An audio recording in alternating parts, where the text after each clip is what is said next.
ఏ మాటకా మాట కానీ మాస్టారు ప్రస్తుతం చంద్రబాబు నాయుడు గారి నేతృత్వంలోని కూటమి పార్టీలు, దాని పత్రికలు, టీవీ ఛానళ్ళు వీళ్ళందరినీ చూసి జగన్మోహన్ రెడ్డి గారు వాళ్ళ టీం చాలా నేర్చుకోవాలబ్బా. సీరియస్లీ నిజం. లే లేకపోతే ఏంటి, జగన్మోహన్ రెడ్డి గారు 5 సంవత్సరాల్లో నాడు నేడు కింద స్కూళ్ళు, ఆసుపత్రుల రూపురేఖలు మార్చిన దగ్గర నుంచి మొదలు పెడితే 17 మెడికల్ కాలేజీల దగ్గర నుంచి స్టార్ట్ చేస్తే పోర్టులు, ఫిషింగ్ హార్బర్లు, పెద్ద పెద్ద ఆసుపత్రులు, ఫీజు రియంబర్స్మెంట్, ఆరోగ్యశ్రీ, డిసీజులు ఎన్నో పెంచి 30 లక్షల మందికి ఇళ్ల స్థలాలు ఇచ్చి ప్రతి సంక్షేమ పథకం అమలు చేసి ప్రతి నెల ప్రతి ఒక్కరికి ఏదో విధంగా ఆర్థిక సాయం చేసి వాళ్ళ బతుకులు మార్చే ప్రయత్నం చేసి ఒకటా రెండా మధ్యలో 2 సంవత్సరాలు కరోనా అడ్డున్నా కూడా అన్ని సంస్కరణలు అమలు చేసిన ఆ ప్రచారమే జనాల్లోకి పోలే. సీన్ కట్ చేస్తే సంవత్సరం రోజులైంది చంద్రబాబు గారి నేతృత్వంలో కూటమి అధికారంలోకి వచ్చి ఒక్క సంక్షేమ పథకం ఇవ్వలే. పదే పదే చంద్రబాబు గారు వాళ్ళ పార్టీకి సంబంధించిన నాయకులు, పత్రికలు, టీవీ ఛానళ్ళు ఈ దేశంలో ఎవ్వరు ఇవ్వని సంక్షేమం మనం ఇచ్చామంటున్నారు. యాడీలే ప్రచారం. మొన్న మహానాడులో తల్లికి వందనం ఇచ్చాం, బస్సు ఎక్కిచ్చాం, ఉచిత బస్సు ఇచ్చాం, రైతు భరోసా ఇచ్చాం, రావాలి నువ్వే కావాలి ఓ చంద్రబాబు, నువ్వే కావాలి ఓ బాబు అని చెప్పి పాటలు.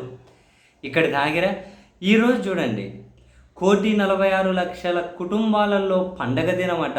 ఏందా అని నేను చూస్తే ఉత్సాహంగా, ఏందా 1,46,00,000 మందికి పండగ దినమా అని. ఏందంట, రేషన్ దుకాణాల ద్వారా ప్రజలకు నిత్యావసర సరుకులు బియ్యం అందిస్తున్నారట. ఊరిదిన అమ్మ జీవితం. ఇప్పటి వరకు రేషన్ దుకాణాలు లేవా? ఇంటి దగ్గరకు వచ్చి రేషన్ అందించేదాన్ని రద్దు చేసి ఆ వాహనదారులు రోడ్డు మీద పడి వాళ్ళు నిరసనలు వ్యక్తం చేస్తుంటే వాళ్ళ తీవ్రవాదులని, ఆర్థిక ఉగ్రవాదులని, వాళ్ళను దొంగలని, వాళ్ళ కొవ్వు అని చంద్రబాబు గారి సీఎం స్థాయిలో ఆయన ఓ పక్క మాట్లాడుతూ ఉంటే 1,46,00,000 మందికి పండగట. రేషన్ దుకాణాల నుంచి రేషన్ ఇస్తున్నారట. అమ్మో, జగన్మోహన్ రెడ్డి గారు వాలంటరీ సచివాలయ వ్యవస్థ తీసుకొని వచ్చారు. ముఖ్యమంత్రి అయిన 2 నెలలు తిరగకముందు. అప్పుడు కానీ ఇంత ప్రచారం కాలేదు కదా అయ్యా. పౌర సరఫరాల మంత్రి నాదెండ్ల మనోహర్ గారు పిఠాపురం అంట, అక్కడికి వెళ్ళి కార్యక్రమాన్ని ప్రారంభించారు. ఏం కార్యక్రమం అది? రేషన్ దుకాణాల ద్వారా రేషన్ వేయడమా? ఇది కొత్త కార్యక్రమమా? పండగంట. 1,46,00,000 కుటుంబాలకు పండగంట. ఇంకా వాళ్ళ పత్రికలు, వాళ్ళ టీవీ ఛానల్, వాళ్ళ సోషల్ మీడియా జనాలు రేషన్ దుకాణం దగ్గర మళ్ళీ పనులన్నీ ఇసిపెట్టి ఎగబడి దొబ్బుకుంటూ ఉంటే అదిగో మా పండగ లాంటి కార్యక్రమంలో ప్రజలందరూ పార్టిసిపేట్ చేశారట. అవునా? రేపెల్లుండి చూడతా ఇంకేమంటారో చూడండి. ఆంధ్రప్రదేశ్లో బీపీ, షుగర్లు భారీగా తగ్గుముఖం. ఎందుకంటే ప్రజలను సోమరిపోతులు చేయకుండా ఈ ప్రభుత్వం రేషన్ దుకాణాల దగ్గర క్యూ లైన్లలో గంటలు గంటలు వేచి చూడడం, రేషన్ దుకాణాల దగ్గరికి ఎంత దూరం అంటే అంత దూరం తిప్పడం, వాళ్ళ బియ్యం వాళ్ళే మోసుకొని పోయేటట్లు చేయడం, ఫిజికల్ యాక్టివిటీ పెంచి ప్రజల ఆరోగ్యాన్ని పెంపొందించడం కోసం ఈ ప్రభుత్వం తీసుకుంటున్న నిర్ణయాన్ని ఐక్యరాజ్య సమితి దగ్గర నుంచి బిల్ గేట్స్ వరకు ప్రశంసిస్తున్నారు. అన్నా కూడా ఆశ్చర్యం లేదయ్యా మేస్టారు అంటారు కూడా. ఓరరే, ఇది పండగనా? ఇంతవరకు రేషన్ దుకాణాలే లేవు. అబ్బే, జనాలకు రేషన్ దుకాణం అంటే ఎందుకు కూడా తెలియదు. వీళ్ళ ప్రచారం.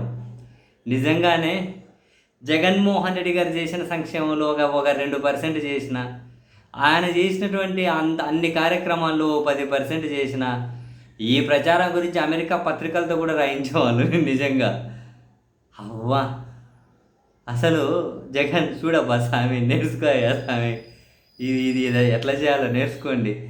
పైన దేవుడు ఉన్నాడు, కింద ప్రజలు ఉన్నారంటే దేవుడు ఏం చేయడు, ప్రజలు ఏం చేసేది ఉండదు. వాళ్ళు ఎట్లా మాయ చేస్తున్నాం అన్నదే కావాలి. దేవుని కానీ అంతే కదా, అంత మేనేజ్మెంట్ స్కిల్సే కదా. ఇదేంది ఇది అయ్యా? రేషన్ దుకాణాల్లో పండగ అంటే నాకు పిచ్చెక్కిపోయింది. రేషన్ దుకాణాలు లేవు ఇంతవరకు. వాళ్ళు ఉన్న మంచి ఇంటి దగ్గరకు వచ్చి ఇస్తూ ఉంటే దాన్ని రద్దు చేసి రేషన్ దుకాణాల దగ్గరికి తెచ్చుకోమంటే సరే, వాళ్ళ విధానం బాగానే ఉంది. ఈరోజు పండగ లాంటి దినం అంట. మంత్రులు పార్టిసిపేట్ చేస్తున్నారు, వాళ్ళు గొప్పగా ప్రచారం చేస్తూ ఉన్నారు. అమ్మ నిజంగా ఏం సేల్స్ మెన్లయ్యా స్వామి వీళ్ళు.